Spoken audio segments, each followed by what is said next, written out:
Chapter 11. Ms. Shelton didn't forget about the apology thing. She told Ms. Kahn I had to apologize to Nina before returning to class. Mr. Charles helped me come up with what to tell her, even though it was Nina's fault. "Sorry you bothered me so much I had to shove you." Wasn't going to work. Mr. Charles walked with me to Nina's desk to interpret. "Sorry I hurt you." She smiled a little and signed something that looked like pie. "All right," Mr. Charles corrected while biting his lip. As soon as I got home that afternoon, I raced upstairs.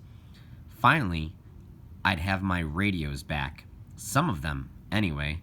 Enough to work on. For a while, I stood in my bedroom doorway looking around at a few items that were back on the shelves where they belonged. First, I had to put my workshop back in order.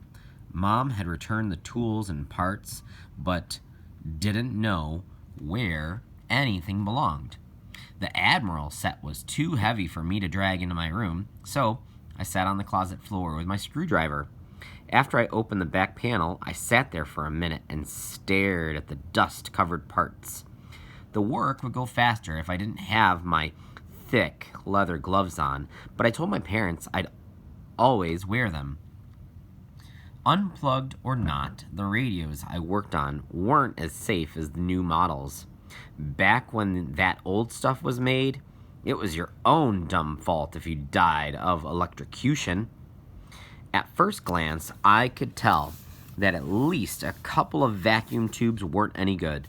No obvious cracks, but the cloudy white coating inside the glass tubes let me know that it was time to toss them.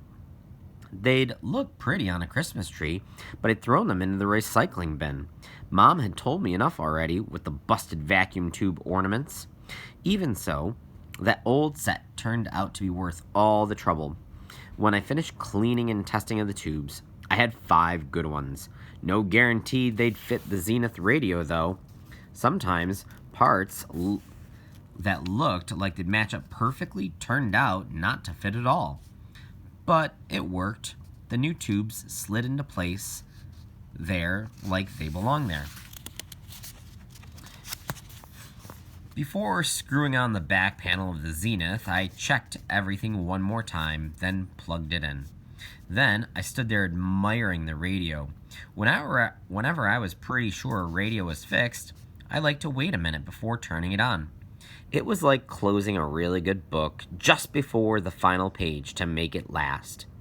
Now, to check, I turned on the radio for a few seconds, then switched it off and stepped back. No smoke, so I hadn't blown anything up. Nothing in the air but the smell of old radio. My favorite smell. It reminded me of attics and campfires and the antique books in Mr. Gunner's store. I'd read that the smell was just radio parts and dust warmed up by electricity, but it was more than that. It was like the radio was remembering every home it had ever been in. I reached over to turn it back on, then placed my hand on the speaker. Static hummed against my fingers. Almost there. The slightest turn of the knob and the vibration smoothed out. There was music. Usually I didn't think about what the music sounded like, but right then, with my hand on the radio, I wondered if any note of the song vibrating the speaker sounded like Blue 55. At my computer, I searched for more about the whale. A website about whale migration came up, with maps showing where different species of whales swam throughout the year. A lot of whales were hanging around California or Alaska for the summer, since that was where the food was. When it got colder, they'd swim back to Hawaii or Mexico or some other warm place. The most interesting part was how the scientists made those maps. A few whales had trackers on them, like the one that Andy from the sanctuary tried to put on Blue 55. But the scientists knew where most of the whales were because of underwater microphones in oceans all over the world. They listened to the songs and knew what kind of whale sang them. Then they'd add to the map showing a humpback whale pod in Massachusetts or a minke whale in Norway. The whales' songs were like footprints they left in the ocean. This worked even if the whales were far away. Sound traveled farther in water than in air, so a whale song could be heard from hundreds of miles away, maybe more. Blue 55 had a map all his own. He traveled the same waters as some other whales, but at different times.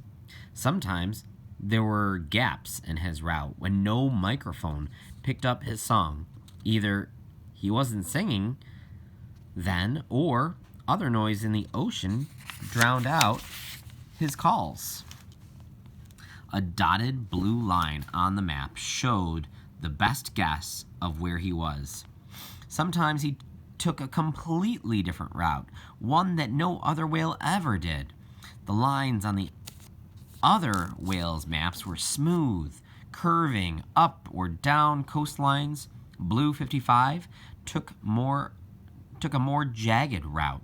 He'd start swimming one way, then for some reason change direction and go off to the side or back the way he'd just been. I traced the blue line with my finger. What are you looking for? Below each map was a recording of the whale's songs. When I clicked on a sound file, colored lines on a graph rose and fell, showing the volume and frequency of the songs that played. I ran downstairs to bring the website on Mom's computer, since it had speakers plugged into it. With the volume turned up, I rested my hand on a speaker and clicked on each sound file. The low calls of the normal whales vibrated more strongly against my hand than 55's did.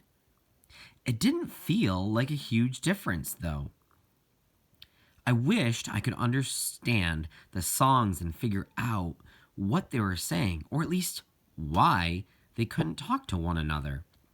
I couldn't imagine trying for so long to reach out to someone else when there was never a reply. Either he was still waiting for someone to answer back, or hearing his own song was enough for him. With my hand on the computer speaker, I closed my eyes as the song fluttered against my fingers. This was different from anything I'd felt through a radio speaker before. Not like any other music, and not like talking either. A steady vibration tickled my palm as Blue 55 sang out a long call that seemed like it would never end. Then, the speaker pulsed when he switched to short bursts of sound. While keeping one hand on the speaker, I placed the other over my heart to feel the matching rhythms of my heartbeat and the whale song. On another website, I found a picture of Blue 55 taken by a photographer with an underwater camera. It looked like one of the images from the video Miss Alamilo showed us, a profile of his face with the black oval of his eyes centered on the photo. It hadn't been so long ago that I first saw him in that video, but it felt like I'd always known him. I clicked print on the photo so I could tack it to my wall. While the printer ran, I swiveled the chair around to the window and watched Tristan and his friends playing basketball in the driveway. My eyes darted from one to the other, trying to grab any scrap of the conversation as they dribbled and passed the ball and shot baskets. They all laughed and high-fived their friend Pablo over something he said. Tristan aimed for the hoop, but then started laughing again, doubled over this time. I turned back to the printer. The guys were probably laughing about something dumb anyway. When I clicked on the sound file again, one hand felt the song playing through the speaker, and the other hand held a picture of who was singing.